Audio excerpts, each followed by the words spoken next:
Hi all, this is another episode of the HR Engage podcast. Of course, I'm your host, Jonathan Mamaril, and here today, I've got Jodi McLeod. Jodi, how you going? I'm well, thanks, Jonathan. How are you? Well, good. So, Jodi, you're based in the Great Rockhampton in Queensland, and you can tell us all about yourself. So today, I'm going to ask you, tell us about yourself. Well, I'm a Rocky born and bred girl, so it's been a great place to live and grow up. Having said that, I have travelled a lot as a kid, moved around the state a bit, went to uni in Rocky, and then went overseas for a few years. Came back, so I worked a little bit more, and then travelled around Australia, and now I'm back again. It's a place that keeps bringing you back. And I hear that quite a lot from people who are based in Rockhampton. They go out, and they might, for you went more globally or internationally, and then still came back to Rockhampton. Has that been something that you deliberately wanted to do, or was it more career opportunities? Like, what was it from your perspective? I think the first couple of times it was probably a place of convenience, which was really good, a local place with home and a lot of familiarity, which is something that you sometimes crave when you've been away from home for a long time. But as the years have progressed, it seems to be career-wise, there's a lot happening in Rocky now too, which is really good. It really is progressing. It's a great little town. Beef capital, we have a lot of events here as well. So I think the Beef Expo's every 3 years. We have Rocky Nats now every year, which is massive. Yeah, it's just a lot going on in a small country town. And yes, I call themselves a small country town, but obviously I go there quite a bit. I don't know if I necessarily agree. I think it's growing and expanding quite a lot. Why do you think that is? Like, why do you think Rockhampton is really a place for people like yourself in the HR industry to really thrive?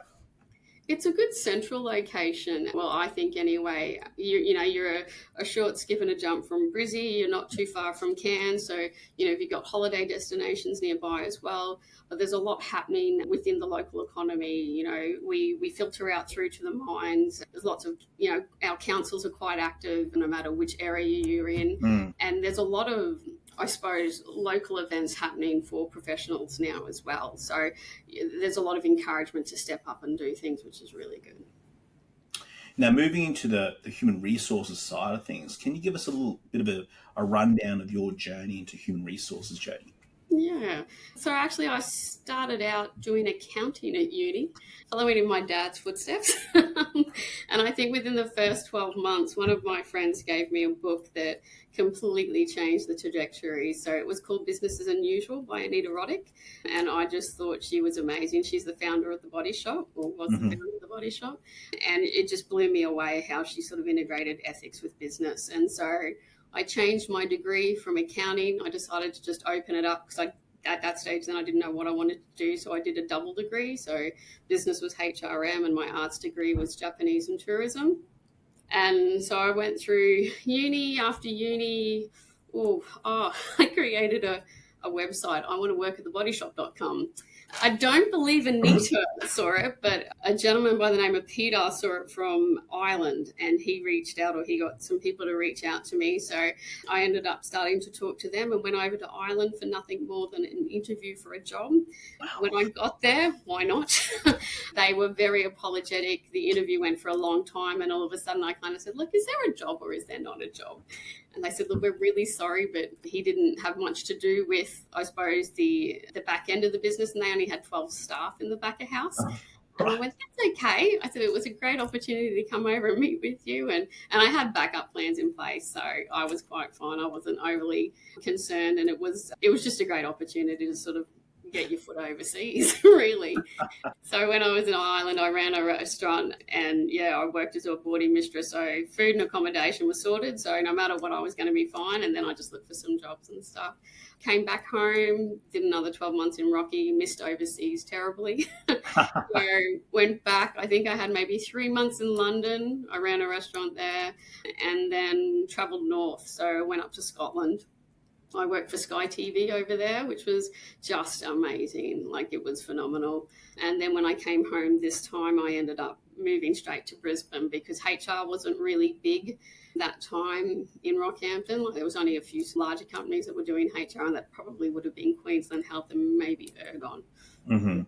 Whatever Ergon was called back in that Back time. then. Yeah. So yeah, I did some HR. So I ended up working for an IT company in Brisbane and health. I worked for a not-for-profit in Brizzy. Met my husband. He was in Springsure at the time. So back to Rocky I came.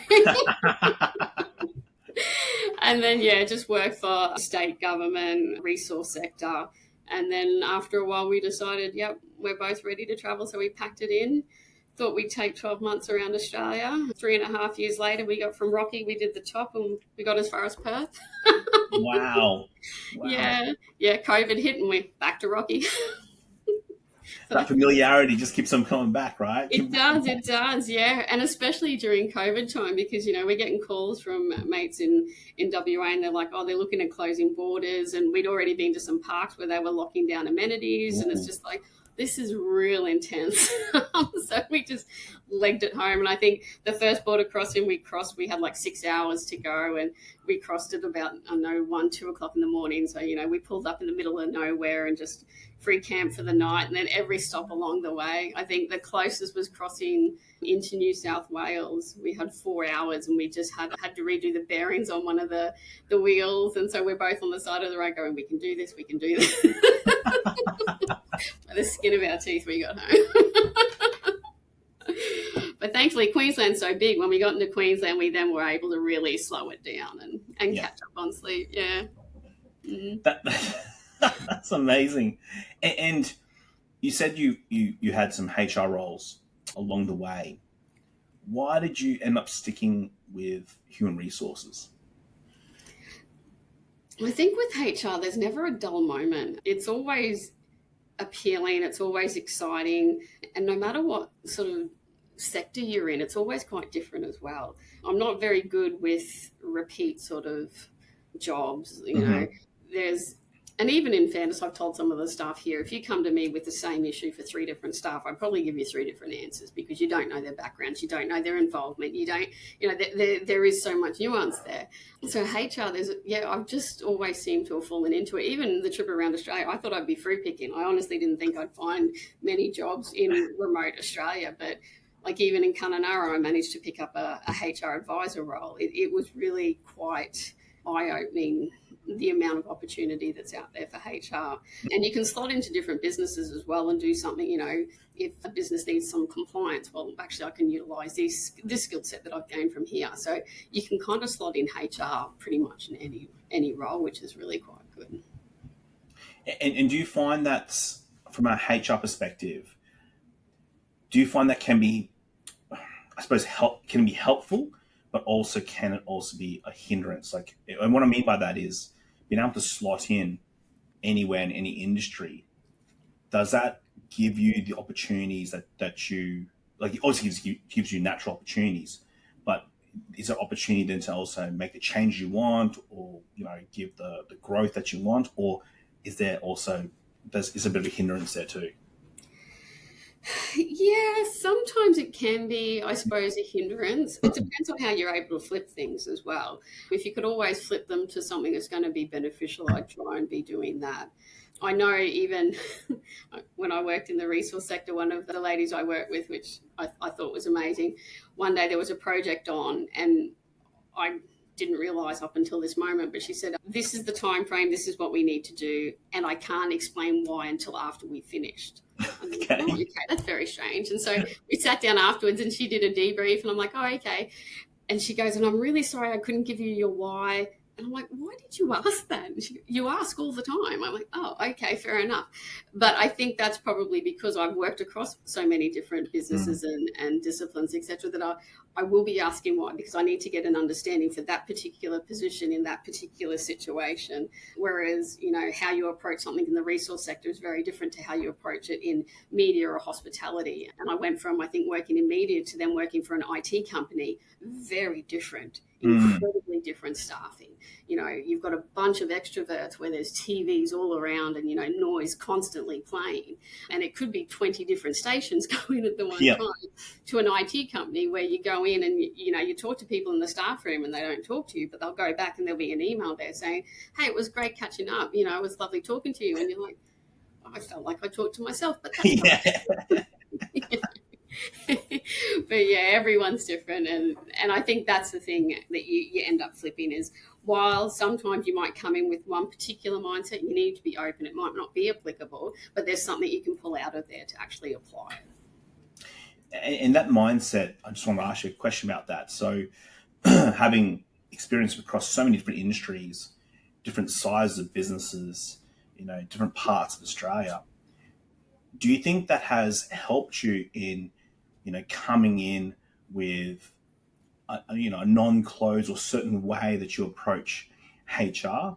And if it does, the second part of that question is, if it does it then give you, the ability to make some of the changes a little bit quicker, or does it slow it down? I think it might actually smooth some of the transitions, which can help.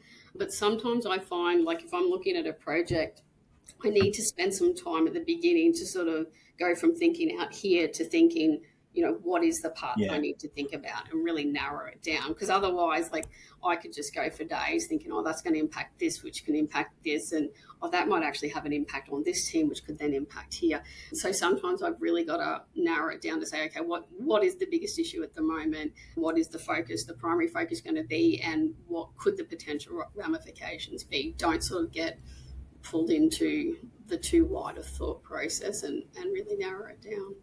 That's really interesting because a lot of people in the HR in HR would say that you need to be involved in some of the bigger picture thinking, but you're also saying that's true. You do need that, but also you need some time to get into that granular detail. Yeah, because if you get too caught up in the big picture, you may not actually get to what you're supposed to do. You may not even start. Like at the moment, I think AI has just made my mind go boom. It's like, oh my goodness. Yeah, sometimes you're just like, holy hell, we need to narrow this down. And you mentioned AI there, and I'm going to ask you loads of questions about this because I know that you're very much into technology. So tell us why, in your journey that we heard about into HR, you talk about accounting background and running some bars and all types of things. But where did that sort of love of technology come in?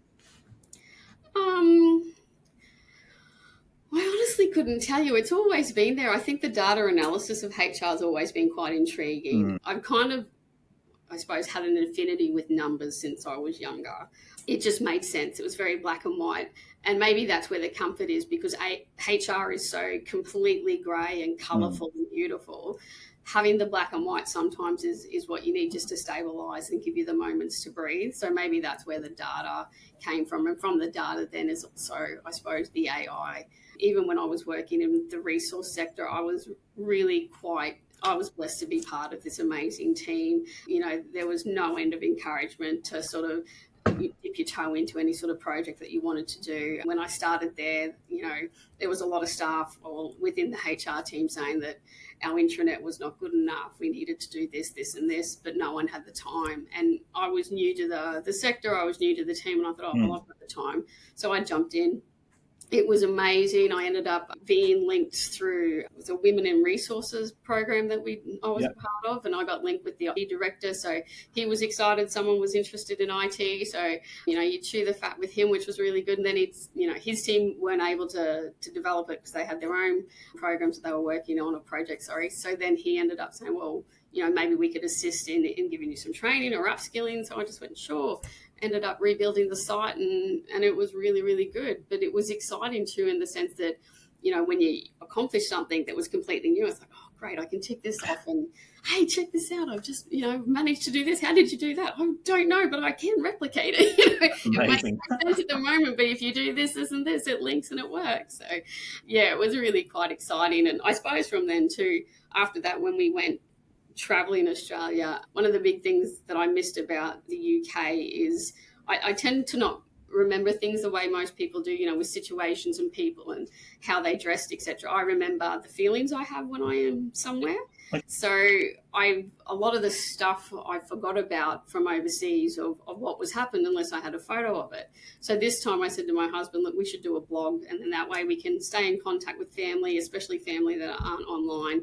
They can register here, we can set them up before we go, and then we can print it all down when we get home.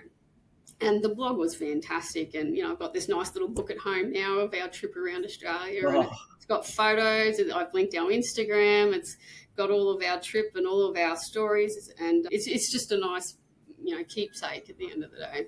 That's really lovely. That's really lovely. Yeah. And it was just because I had the confidence because I built this site at work. Yeah. I thought, I can build another one. So, yeah, I learned a different system for that one. So in a way, because of the way human resources is, which is naturally, it's not as black and white. There is a lot more color to it. There's a lot more gray area to it. It was a great counterbalance to having the technology piece, where there was a little bit more process to it, or a little more black and whiteness to it. It was a good counterbalance for you personally. Yeah, and I'll be very clear, I'm definitely not a process-driven person. So I'm not someone who'll go, here's a list of instructions from A to B or A, B, C, D, whatever. I'll kind of pick different elements and then work it out from there. Yeah, so my team's amazing. And they're really good at process, and they know and they support me in my different style, I suppose. And has it been important to you in terms of building your team? Do you look for certain characteristics or certain types of people to be in your team because the way you work and operate? Yeah, I suppose I look for the passion in people. So, and each of my team, they sort of all come from a different background and they each have their own passion, which is quite good. And I've been actually able to manipulate how we work here so that they can each specialise in their particular area. And I suppose the last 6 to 12 months, everyone's sort of been getting their feet into their new roles. And now we're really starting to see some of the fruits of what's happened over the last 12 months to really, next year is going to be as exciting as hell to see what this team delivers. It's going to be good. That's fantastic. I'm here for it a lot. I think it's great. I think you're going to do some great things next year. I suppose just talking about that passion part, and because you said you look for the passion, maybe ask, why are you passionate, or why do you enjoy human resources? Probably because I can try so many different things, and you do get involved into different areas of the business. Different times. Obviously, I've worked with IT quite closely. You work with payroll and even marketing teams, etc. But then to find out the differences of what's happening in each different sector, so be that media, hospitality, local or state governments, everyone is so different. And it's really quite interesting when you start having those conversations with people to pull out, why are they in those particular roles? What is it that they like doing?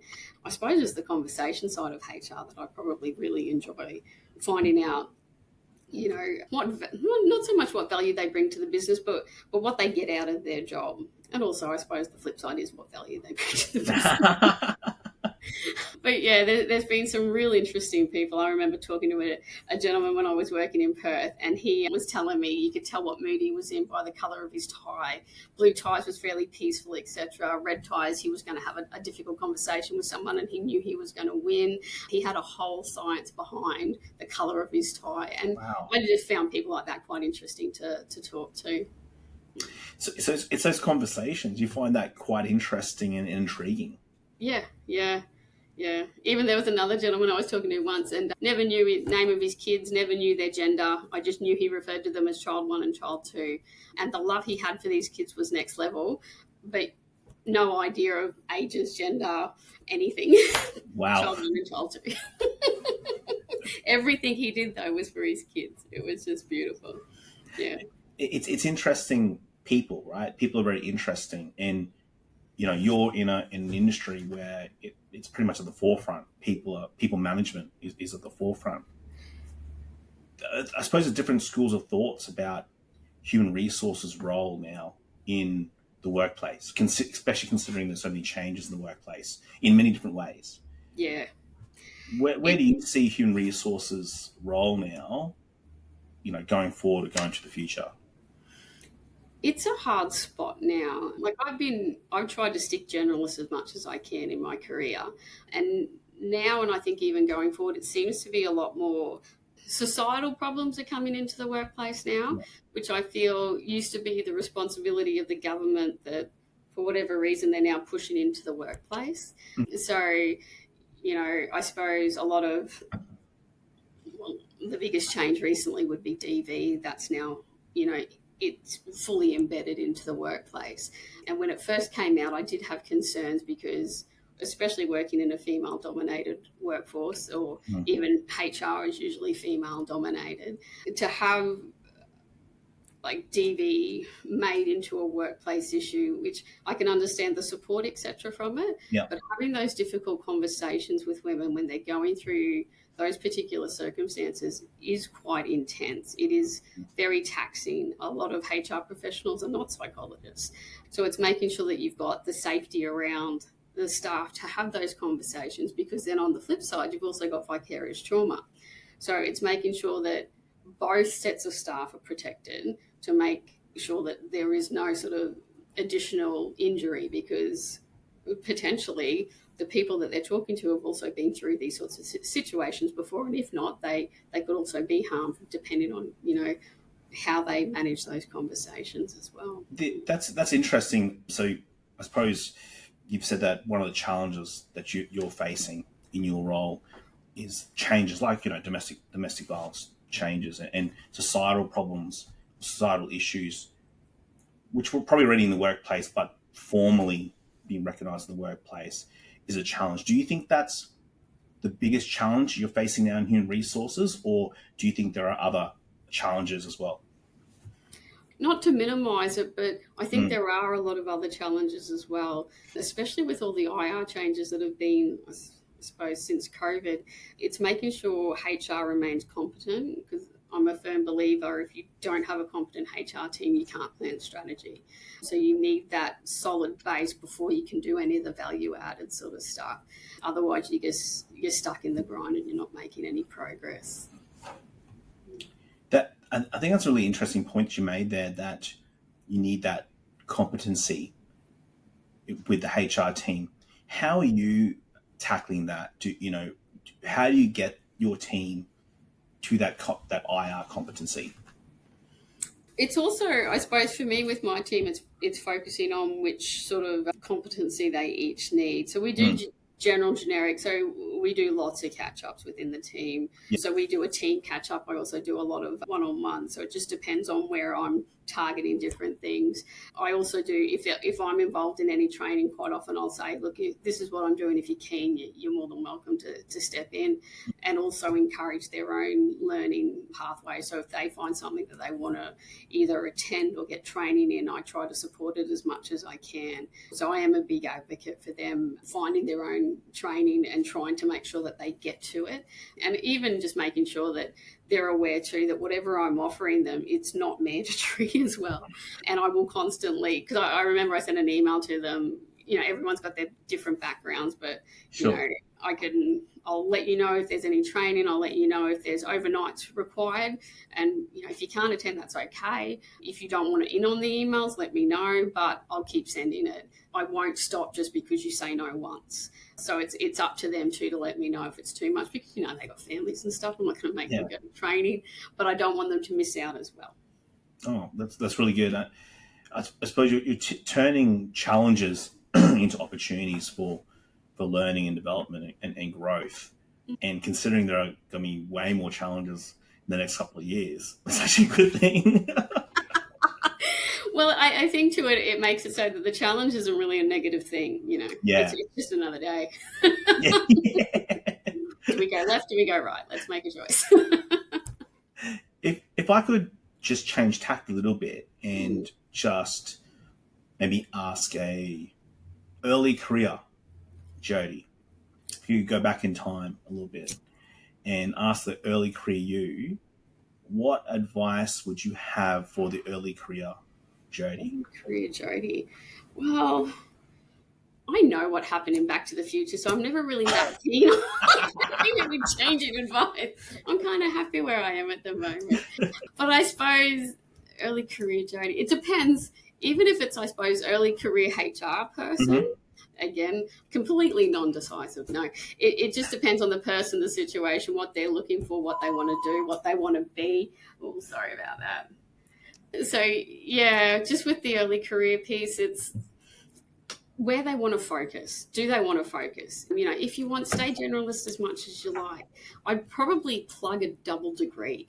No matter what, do a double. If you want it, say, HR and psychology, HR and law, HR, workplace health and safety, do a double so you're not, you know, locked into one thing. And I think to adjust better when you do a sector change, whereas some people, when they do a sector change, you know, they're very black and white on things, and they're a little bit more forceful, I think, in their decisions. And sometimes you sort of sit there and go, well, you know, is that a workplace policy in your own workplace? Or I said, you know, because there's a couple of times where I'm like, that's not quite law, and they were acting as if it was law. So sometimes they don't see the difference between prior policy to what's legislative requirements. I suppose that's more just my own experience, but I'd say keep it broad, keep it open, never knock back opportunities. And I think too, a lot of the younger people now are quite confident, which is really good, but also, you know, be humble around others as well. So I want to sum it up. So that keep it broad, which is really interesting to say, because you're saying let's just keep it as broad as possible, be open to opportunities. And then the second part to that is confidence is fine, but also you need a degree of humbleness. And why do you say that with being humble? Why do you say that? Like, what's the reasoning behind that? Well, I think a lot of things you see these days are self-assessment. So self-assessment on where you're at in your career and self-assessment on your skill set. And I find it funny because I've done some self-assessments with people before, and I came down as quite, you know, average in my understanding of where I was at with HR, with, you know, almost 20 years in the industry. Are you sick and tired of receiving advice that is very long, sometimes doesn't make sense, has a lot of legal jargon? All you want is some practical advice so you can achieve whatever those aims are.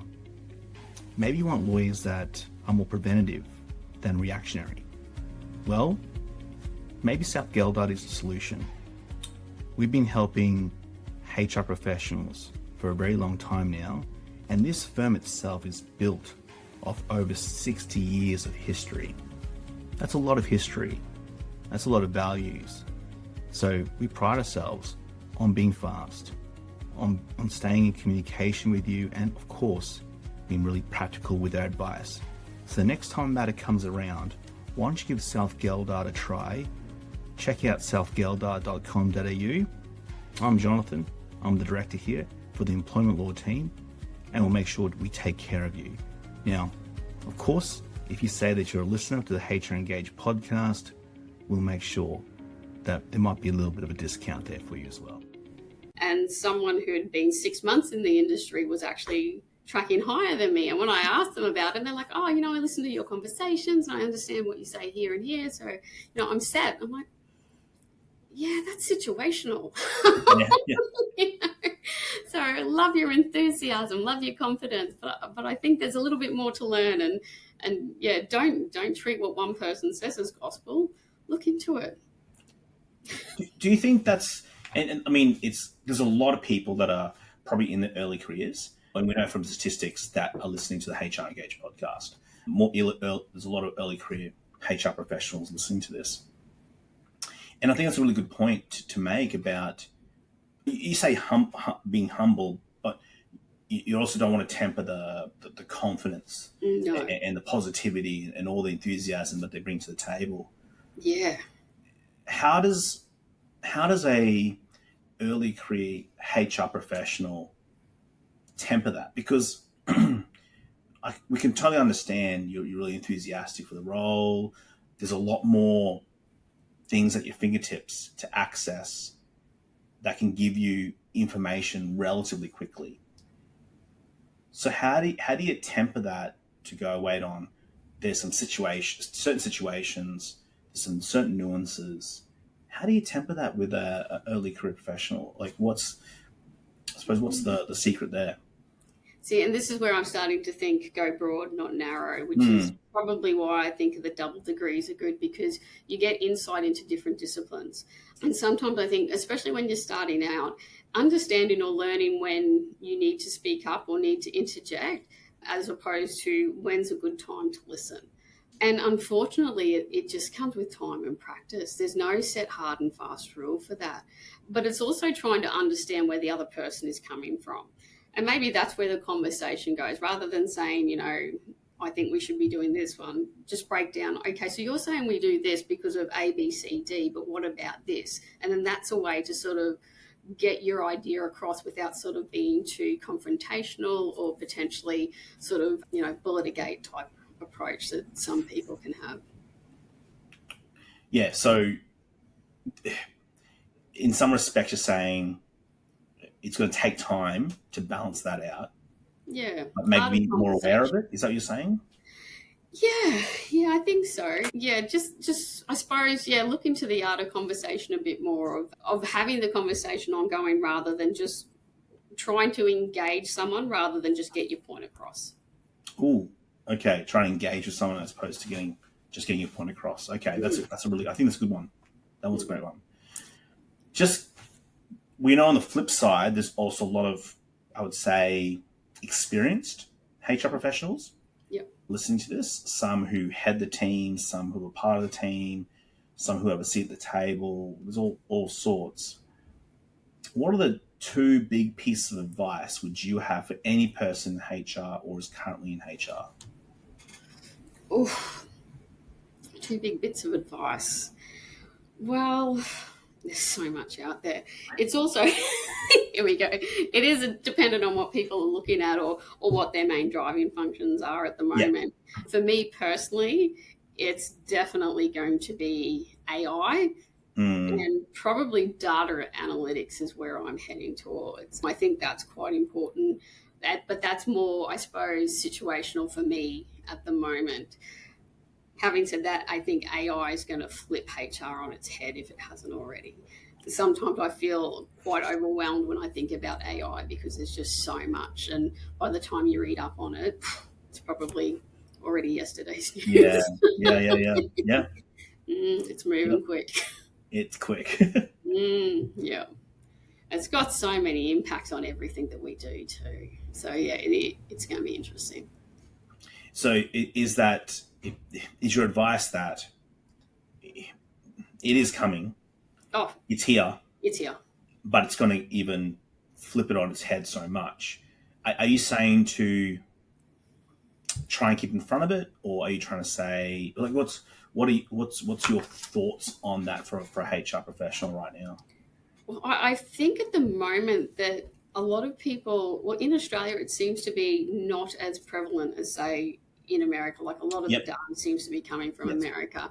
I know last week, I think the government did an AI update as to where they're sitting, but there was no real meat in what was released anyway. So they're not changing anything, which is, I suppose, terrifying, but good in a way that people can, I suppose, do what they want with it. I think the statistics show I think there's a report showing that we lag really behind. I think we're in the 40s, I think, around in terms of the countries around the world, so 48 or something like that. Don't quote me on that, but we are quite far back in terms of just AI.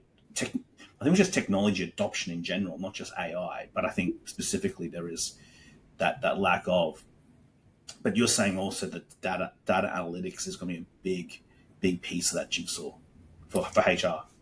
Well, yeah, I think so, because that's where I think a lot of it's going to go. So more into the analytics type of area. But having said that too, with AI, if it can automate analytics, what are we doing? But, and then this is where I start going too broad, because when you mention about where in the 40s for AI. Yeah. And then I've just recently read a report where we've got the third worst payroll or complex payroll system in the world. It's like, okay, well, that will be a big tick to automate that and get AI to fix that up. I think that one is a That could be tough one. That's a tough one. That's a tough one. Yeah. But you can see that could be where, if there's going to be an issue or someone's got a bug there, that's when they're going to get AI in to automate it, or that's when they're going to streamline the process, which I think is where Australia can kind of get a little bit of a risky investment for international business, because who was it the other week, the ATO, when they came out with the pay equity for the contractor. In my head, I'm thinking, here we go. Either they're going to go outsource overseas, or, a similar thing happened with Bosch in Victoria, was it, where they mandated the work from home days, and Bosch was like, oh well, we're closing up. Yeah. Thanks very much. Do we go another state where it could happen again, or do we go offshore? Okay, there's more jobs lost.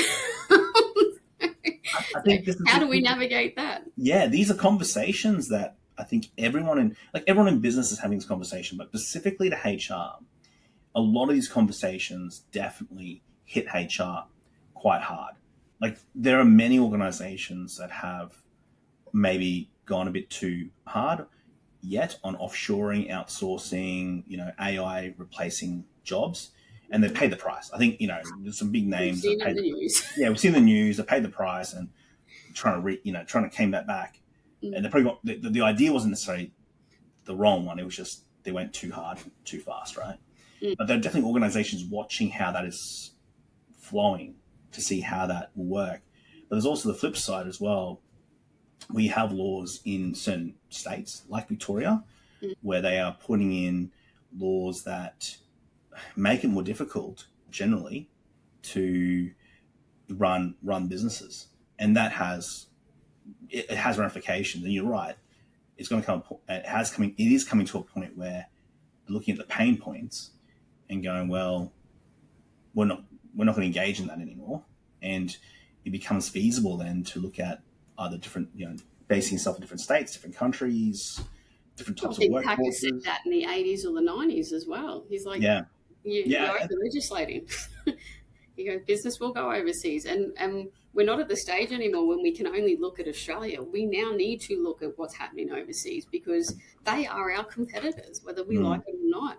How people operate overseas, how they do their jobs. China with their hustle, was it the 10-10-7, whatever it is, where they do crazy long hours over 6-7 days a week. They are a direct competitor, and we're looking at, mandating work from home. And I'm just like, how are we gonna compete? Do you think that, because obviously the flip argument to that is they're trying to introduce this legislation. Obviously there's certain types of ideologies pushing on that, and obviously we're not going to get so political to that point, but on the flip side, obviously the argument is, hey, we are looking at workers trying to spend more time with their family, all those things that we are losing with double income households and all those types of, as you said, societal issues that are sort of infiltrating into the workplace. What do you say to that? Because that's obviously the flip argument to a lot of these. Let's face it, like a lot of changes are based on a lot of these things. Yeah, I think my mind just goes so wide with this. I think it does come back to what is the culture of Australia, what is it that we're trying to do, what is it that we're trying to preserve. Because at the end of the day, too, you've got the beauty of HR is that we are the link between employees and the business, and we're always trying to get a win-win for both. And I don't believe HR have a true seat at the table with government, which is where I think we're getting lost. Yes, we have peak industry bodies like AIG, and we have peak industry bodies like Fair Work Australia, but they're going for a win in their own section. They're not trying to get Australia to progress together as one. I really think that they need like a HR-based advocacy or something at that level to say, yes, we're here for our employees. Yes, we're here for business, and how we're going to move this forward. It's so hard at the moment trying to figure out how we're going to compete internationally when we don't know how we're competing internally with those sorts of, well, to me, they're a big issue, because if we don't figure out our internal, we're not going to be able to compete externally. And again, it comes back to we need to be competent before we become strategic. I just don't see it happening at the moment. They're not coexisting, they're not talking to each other. Yes, it's great to have all these freedoms to work from home, but again, I think where we are, it used to be the top employees would be given those sorts of benefits, whereas in the pursuit of having a fair workforce for everyone sort of is getting the same benefits. So where's the benefit of sort of trying to work hard or doing that little bit extra to get ahead? Because if you do extra to get ahead now, they're saying that that's unfair on people who can't do extra. It's like, well, okay, but then at the next breath, you've got staff that are doing 2-3 jobs to get ahead. They're finding different ways. It's kind of weird. It's like they've legislated against the work ethic, but then people are circumventing the system to try and figure out, the casual rates started to get overtime, etc. So they're like, okay, well, I'm capping out at this hours. I still want a flat rate, so I'll pick up these extra jobs. Yeah. They're still getting them, but it's just like it's made it harder. Whereas if that conversation was had at government level of, yes, we understand this is for employees, and yes, this is the issue for business, well, then maybe they could have figured out a better way forward than that. Going into human resources, what's the one thing about human resource that people just might disagree with you about? Probably my stance on fairness in the workplace.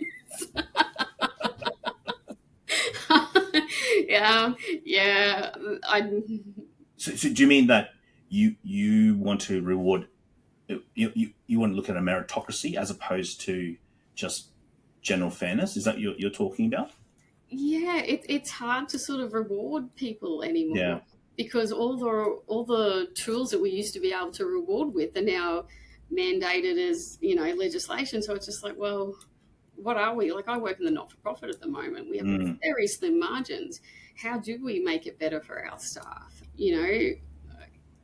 As long as they don't roll out, mandated wellbeing and L&D programs, we should be fine. At the moment, that's our only go-to.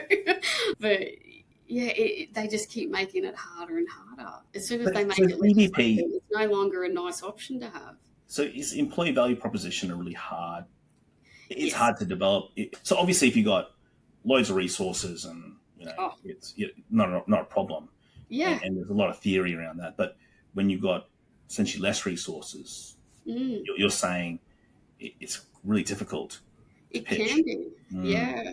Like even the resource sector, they can fly their staff away for a weekend for a Christmas party and go to vineyards and stuff, which is lovely and good for them. Here, not so much. In the not-for-profit, it's like, okay, we can't really do that, but let's see what we can do, because essentially all our profits go back to our service users. So it does make it hard for staff, and it makes it hard to attract staff, good quality staff to our sector. But, we seem to be doing a good job at the moment, which is great. So, as long as they don't legislate some of the things that we're doing, that's great. Now, we have a tradition on the HR Engage podcast, Jodi, that we ask these rapid-fire questions. So basically just ask a couple of questions. First thing that comes to your mind, that's your answer. Okay. Cool? All right, ready? All right. Firstly, what is your favorite movie, Jodi? Empire Records. Whoa, that's a bit of a blast from the past. An oldie but a goodie. I like the old movies. Yeah, and around Christmas time, and it changes. I don't stick to anything that quickly. The old musicals as well, the Gidget movies, used to love those. Gosh. And at Christmas time, there's a Bing Crosby movie. I think it's called White Christmas. Yeah. Now that's a classic movie. Let's go back a bit. Okay, cool, great. Not what I thought was going to come out of your mouth. Empire Records, but there you go. Not at all. Brilliant. Rex Manning Day is the best. We've even done a shout out here for Rex Manning Day. Wow. You've done as you said, your career has taken you internationally, and you sort of try to force a career as well, like at the start there too, but it all worked out. But what is your favorite? You've done a lot of traveling, so what is your favorite holiday destination? Oh, look, I'd always say it's the next one that's on the list. It's what you haven't explored yet. Like, I've been to some great places and I will go back, but it's always the most enjoyment is in the next trip. And what's the big one that you've gone to previously? That sort of sticks out in my memory. Oh, it'd have to be Ireland and Kununurra. So, side note, in Kununurra, we went there for 3 nights. Yes. And we stayed 15 months. It's beautiful. The Kimberleys are, if you're going somewhere in Australia, go to the Kimberleys. It's absolutely stunning.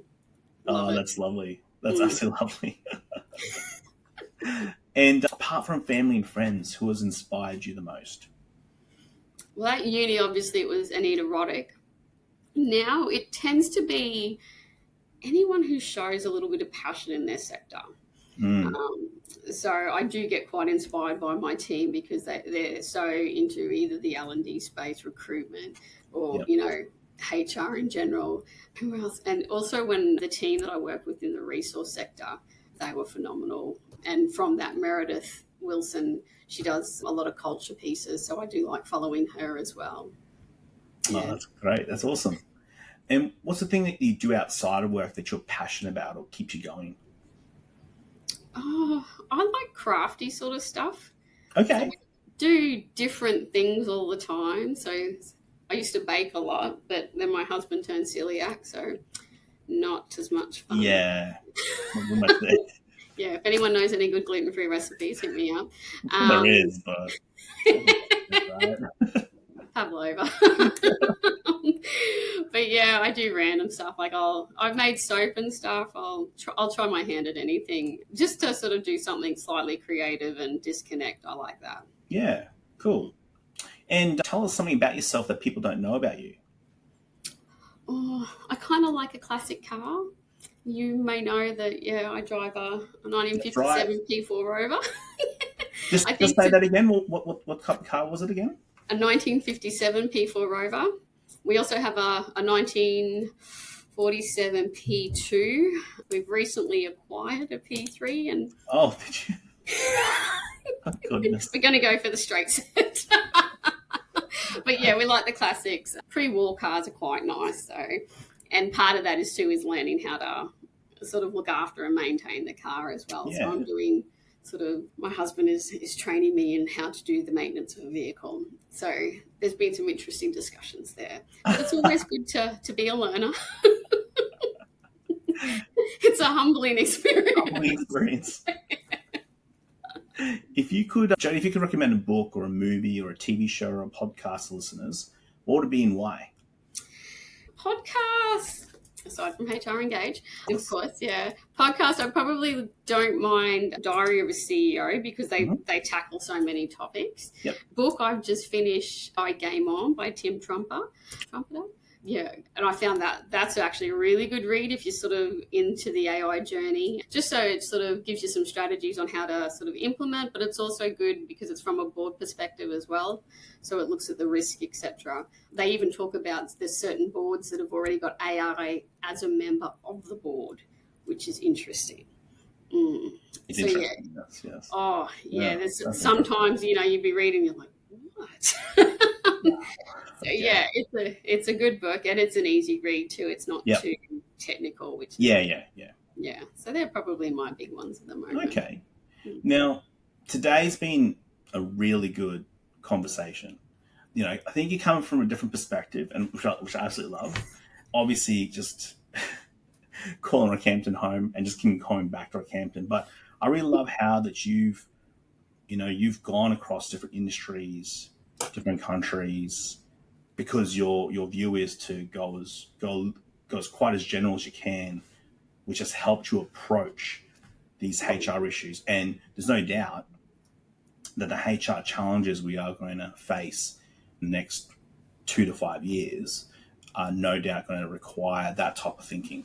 So I think you sort of hit the nail on the head there, where you want to be generalist as much as possible to give you that ability to think a little bit differently.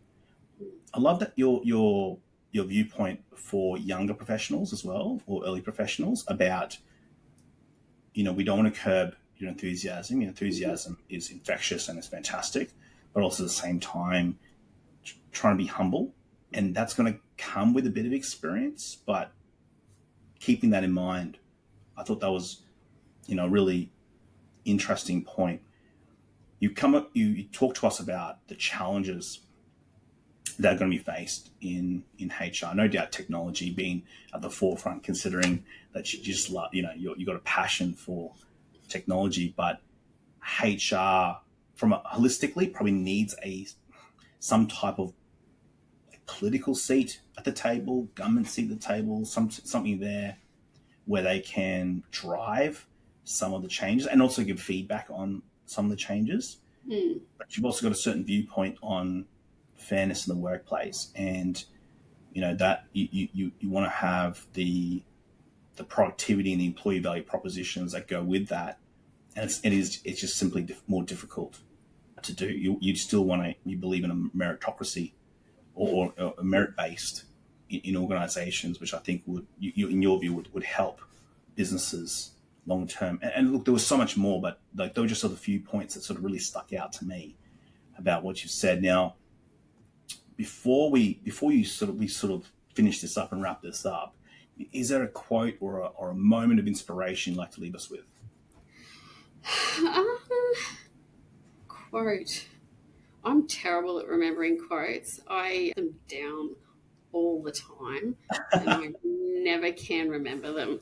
So probably not at the moment. Moment of inspiration, no.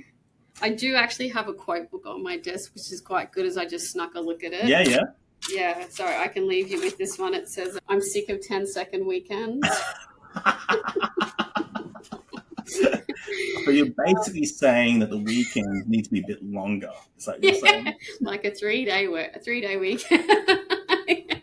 So what you said previously, we just sort of not quite matched that up, but in its by itself, that's what you're saying. Something to aim for. But at the end of the day, do you want it if everyone's got it? There's the quote right there. Do you want it if everyone's got it? Yeah, is it really a big deal then? It's like, nah. I'll let you know when everyone's on a 4-day work week and I'm still doing fine. Be like, yeah, this is great. Jodi, it's been an absolute pleasure. Thank you so much for being on the HR Engage podcast. Cheers, Jonathan, anytime. So for all those listeners at home, on the train, a couple of you've said that you've been listening to on the beach in Thailand, you're listening on a plane to Singapore. Someone said they were walking around the Big Ben and actually listening to the podcast. That's awesome. Keep those stories coming through. Absolutely love them. But the most important part is we want to get this to as many people in the HR community as possible. So what you got to do, whatever channel you're listening to this or whatever platform you listen to this, like, follow, subscribe, share, repost, do all those things, and obviously helps all the marketing algorithms and all those things get out to as many people as possible. As always, I'm your host, Jonathan Mamaril. This is the HR Engage podcast. Speak soon.